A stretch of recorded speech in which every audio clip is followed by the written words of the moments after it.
Buenos días. Nuestro grupo está conformado por Andrés Huertas, Ricardo Andrade, Juan Lara y mi persona, Fabián Chuquín. Nuestro tema principal se trata de muestras pequeñas y pruebas de la TD-Student y pruebas para la consultación de hipótesis. A continuación vamos a presentar de qué se trata la teoría de muestras pequeñas. La teoría de muestras pequeñas se dice que son teorías de muestras exactas que se pueden tomar como tanto grandes valores como valores pequeños. Para contrastar esto, tomamos la varianza que tenemos la fórmula que aprendimos anteriormente y tenemos también, para definir los grados de libertad, se puede hacer referencia a la varianza muestral que dice que los grados de libertad deben ser igual a ceros. Por ejemplo, aquí tenemos si n es igual a 4, x1 menos x media va a ser a 8, x2 menos x media va a ser a 6, x4 menos x media va a ser a 4. Lo que necesitaríamos para obtener 0 nos haría falta la x3, que sería x3 menos x media sería igual a 4, y ahí tendríamos la varianza que sería igual a 0. 3. Bueno, ahora a continuación vamos a presentar la distribución de probabilidad de students, que dice que es una gráfica similar a la de distribución normal, que tenemos la forma para obtenerla, que sería acá es los grados de libertad que debemos tener de nuestro muestreo. T es el número de distribuciones obtenidas en nuestra muestra para obtener nuestro resultado. Aquí tenemos en cambio las propiedades de la probabilidad de TD-Student, que dice que cada uno tiene una forma de campana con el centro en el cero, como podemos ver en la gráfica. Tiene forma de campana y con el cero en el centro. Cada curva T está más dispersa que la curva de normal estándar. Dice que la curva T va a ser más dispersa que la distribución normal estándar. A medida que K aumenta, la dispersión de la curva T disminuye. Es decir, que mientras si le agregamos más los datos, la campana va a disminuir. Otra propiedad que tiene la probabilidad de TD-Student es a medida de que K va al infinito, la secuencia de las curvas T se aplica a la curva estándar.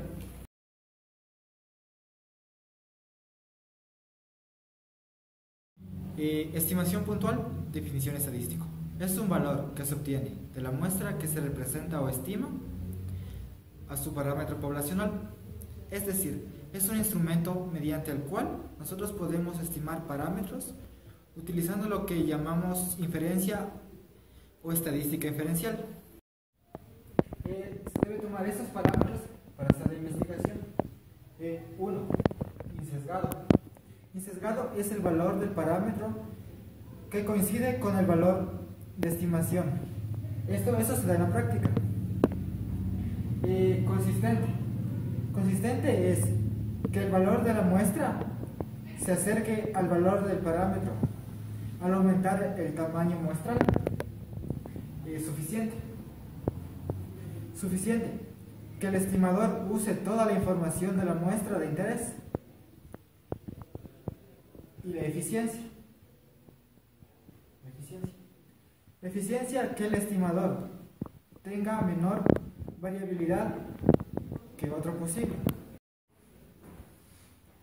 Hipótesis nula y alternativa. HO se define como hipótesis nula, donde es igualdad de tratamientos, y H1, hipótesis alternativa, diferencia de tratamientos. Es decir, si en una población nosotros escogemos o decimos que un 30% son las personas aceptadas para un tratamiento, mientras tanto en la hipótesis alternativa nosotros hacemos una serie de cálculos para definir el porcentaje de personas aptas para un determinado tratamiento. En esto se da, por ejemplo, nosotros estamos acertando, nosotros hacemos un análisis al azar para la hipótesis nula. Como dije antes, la hipótesis alternativa se necesita sacar cálculos, por ejemplo una media. En el HO la respuesta es igual al valor conocido. Esto es solo si se puede obtener el valor al azar. En la respuesta alternativa es la respuesta distinta al valor conocido. Como se ve aquí, no fue únicamente al azar, como digo, fue hecha con cálculos.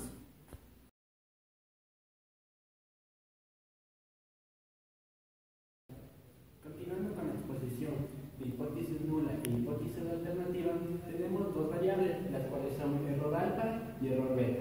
El error alfa rechaza la hipótesis nula cuando es verdadera. El error beta no rechaza la hipótesis nula siendo falsa. Entonces podemos ver una tabla en la cual tenemos una decisión y una realidad. En la decisión tenemos si aceptamos o no la hipótesis nula o la rechazamos, si no es verdad o es falsa. Entonces la decisión será: si aceptamos la hipótesis nula, vamos a tener sin error, pero vamos a tener que el error beta, vamos a tener que el error es falso y vamos a obtener error beta. Si la decisión va a ser rechazar nuestra hipótesis, vamos a tener que el error alfa, y en el falso no vamos a tener sin error. Continuando con la exposición, vamos a encontrar los contrastes bilaterales y unilaterales. En el contraste bilateral podemos encontrar en una gráfica dos polos, el cual nos va a dar una media entre las cuales nos va a salir un porcentaje. Aquí tenemos el valor crítico de distribución normal, igual tenemos en la de unilateral.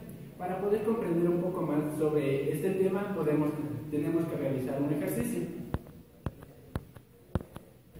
Para poder entender un poco más sobre el error alfa y el error beta y el contraste bilateral, podemos tener un ejercicio, el cual nos indica que una población, la desviación típica es de 0,9, es 29. El contraste de la hipótesis de que U es 347 con un nivel de significación o error de 1% mediante una muestra de 200 personas o 200 individuos, en la que se obtiene la X es igual a 352.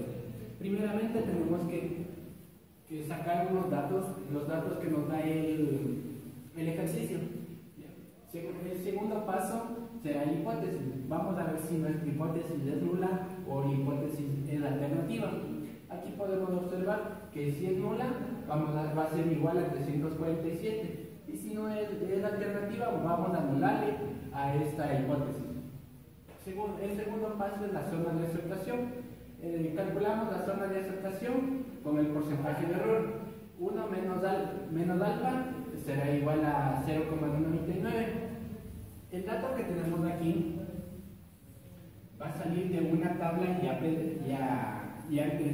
antes propuesta.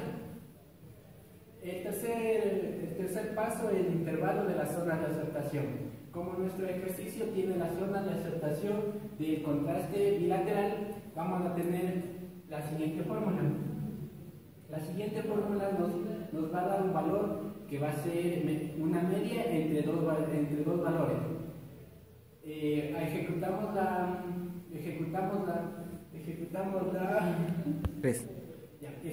la operación para el intervalo del lado izquierdo y del lado derecho, el cual nos va a dar un número de 341,72 y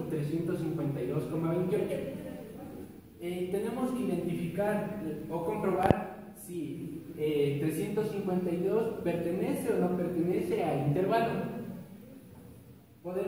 Sacamos la tabla que posteriormente ya obtuvimos y 352 está en el rango de 341 y 352. Entonces, nuestra propuesta es aceptar que la media de la población es de 347.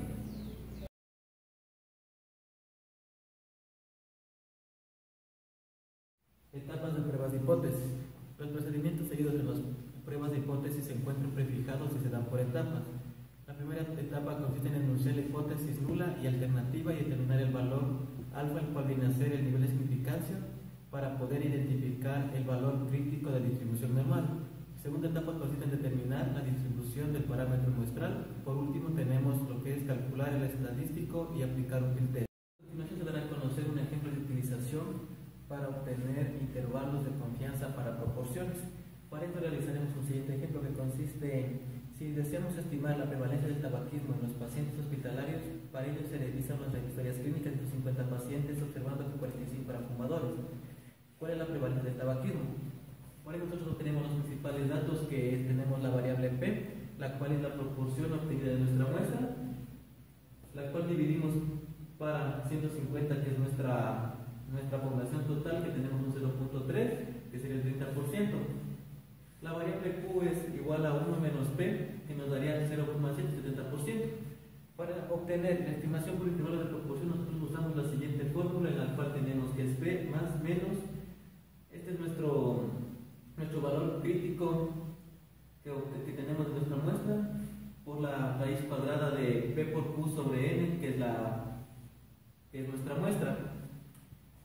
Nosotros lo que hacemos inmediatamente es reemplazar datos, con lo cual identificamos que un 95% nos quiere decir que tenemos un nivel de confianza del 25%. Una vez realizado todo el cálculo, podemos obtener dos valores, el cual nos viene a decir que el intervalo que nosotros tenemos está entre el 22,7% y el 37,3%. Por último, daremos a conocer lo que son los tipos de pruebas estadísticas, las cuales permitirán obtener las hipótesis. En esto tenemos dos tipos de pruebas, que son las paramétricas y las no paramétricas. Estas dos pruebas se diferencian especialmente es que las pruebas paramétricas se basan en estudios estadísticos, mientras que las pruebas no paramétricas es mediante suposiciones. En las paramétricas tenemos lo que es la prueba T, que es la de Student, la prueba de valor Z, y la prueba F, la que es la prueba NOVA, que es análisis de varianzas, mientras que en las pruebas no paramétricas tenemos lo que es contraste de Pearson y las pruebas de Kolmogorov. Gracias.